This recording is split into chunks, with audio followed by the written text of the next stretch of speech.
One of the great things about the Markforged printers is they're bulletproof.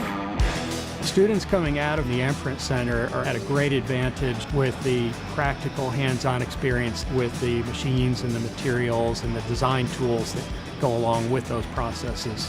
I've been doing metal additive for over 15 years, and one of the things that I was interested in with the Metal X was being able to design parts that had a solid skin on the surface, but complex geometries on the inside that would be impossible to make with powder or liquid types of processes. The environmental health and safety concerns that come up with loose powders, that's a benefit as well.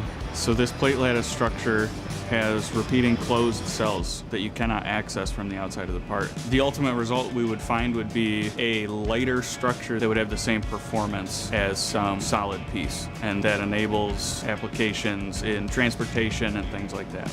I'm working on 3D printing of composite lattice structures. Making these structures with conventional manufacturing techniques is not really possible because they have such complicated geometries. We did a drop test where we had a load of 52 kilograms that we dropped from a height of 5 feet. It did not break at all. Most people that I talk to think 3D printing is not a manufacturing tool. And with this test, we have the data that can prove them wrong.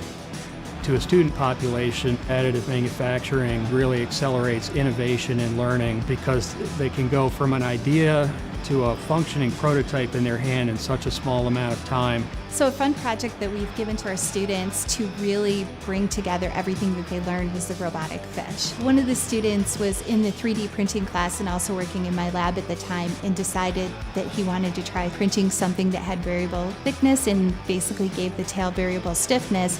The students all gravitate toward 3D printing, and from my perspective, it's a perfect fit. Our rocket club uses 3D printing in order to achieve custom geometries for our rocket that would be traditionally unfeasible. Unfortunately, due to a manufacturing defect with our rocket's engine, there was an explosion on launch. However, Markforged 3D printed parts were some of the few parts that survived and are intact.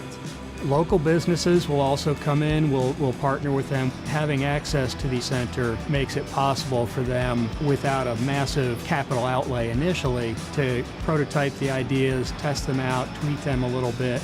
Inclusivity Incorporated is a company that develops adapted fitness and sports equipment. Those with disabilities and special needs often have less strength and less ability, especially in the upper limbs.